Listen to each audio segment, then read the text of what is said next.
This is Player Attack. I'm Jessica Citizen and I'm here with Nic and Bruce from Nnooo, and we're going to be talking all things Spirit Hunters, escapeVektor and Pop, as well as the other things that you guys have got on your plate.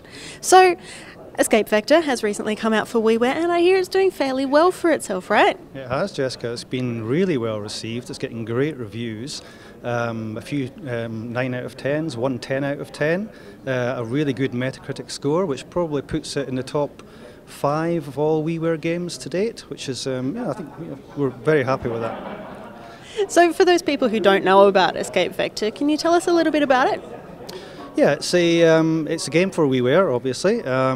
Vector is trapped inside your CPU, and it's a very kind of retro arcade feel with some really good chiptune music.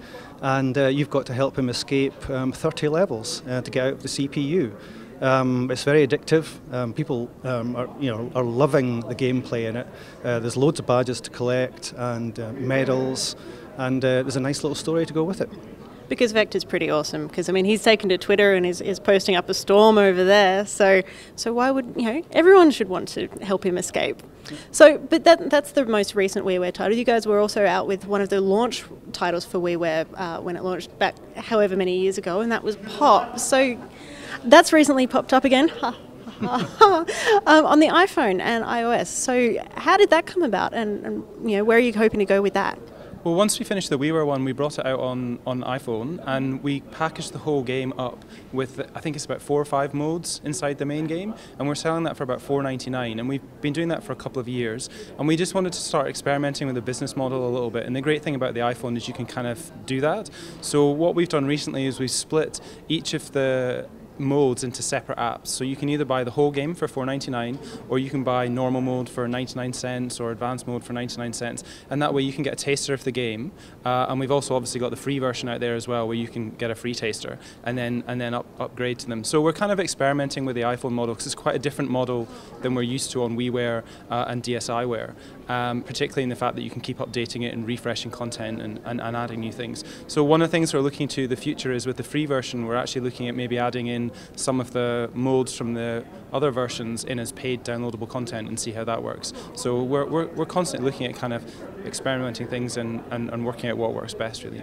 So have you had much customer feedback about Pop on iPhone? Because I mean I've played it fairly recently and it seems to suit the touch mechanic really well. So what sort of things have people been saying to you guys about it? Everyone that plays the game loves it and says that it feels very intuitive to play. You kind of get what's going on very quickly, and we focus a lot on making the act of popping the bubbles and the sound and the feedback that you get really, really fun. And then I've obviously tried to add a lot of depth. So you've got normal mode where it's more of a kind of score attack. You're trying to get really high scores and progress through all the different waves of the game. But then in the bonus version, you've got these different bonus rounds, and they're taking the concept in different directions. So detonate, you pop one bubble and it sends out a shockwave, and that shockwave destroys all the other bubbles that come in, and so you're trying to create this ripple effect to destroy as many bubbles just with one touch to get a high score. So we've really tried to play about with it, and the feedback that we get has been really positive. We're really lucky actually. Every game and bit of software we've done, the feedback has generally been really, really positive. And I know a lot of people say that forums can be really scary and you go on and people just hate your stuff, but I'd say we've been pretty lucky. Yeah, we like to interact with the fans, and if they've got any questions on any of our games, we're happy to answer them.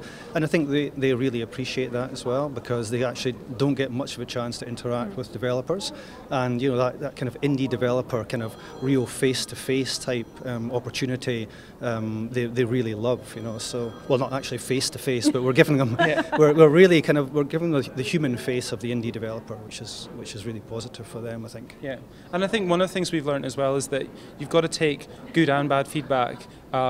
You've got to tough it out. So there's no point in going on if someone says something bad about your product or complains at the price. If you go on the attack, then all you'll do is alienate everyone else that's on that forum as well. So we try and sweet talk them or present things from our way in a kind of positive way, and that seems to be working quite well for us so far. So excellent. And you guys, while that's all been going along very well, you are also putting the finishing touches on Spirit Hunters, which is coming out for DSi quite shortly, I'm promised. So how has that improved since the last time that we took a look at it? Well, we've spent a long time fixing up the augmented reality and trying to make sure that that works really well, because it's one of the more technically challenging aspects of it. We've also spent a long time on the gameplay and trying to make sure that people understand what's going on, and particularly what we're finding is when spirits were moving off screen, it wasn't immediately apparent where they were or how to track them down. So we've put lots of little things, markers and stuff in there to try and make it easier to understand. So that the people are actually spinning around in circles rather than just going, I don't know where it's gone. Exactly. And also because it is, there's only 4 of us in the company, it's one of the most ambitious and complex games we've done. We really want to make sure we hit a good quality bar. So we spent a lot of time polishing it, a lot of time fixing the bugs in it, and it's really starting to come together now. So we're in that final stages of fixing all of those issues, and hopefully we should be able to submit it to Nintendo either later this year or at the start of next year. I mean, it is closer than it's ever been. So I realise for a lot of people we've been saying that for a while, but it's starting. It's really getting there now. It's feeling like a proper game. I think we were saying this time last year that it's going to be coming out really close, and it just turned into such a huge game for us, you know, and I think we've put a lot of really complicated mechanics in it and a lot of really complicated scoring in it, but it makes the game, you know, a lot better to play, quite intuitive as well.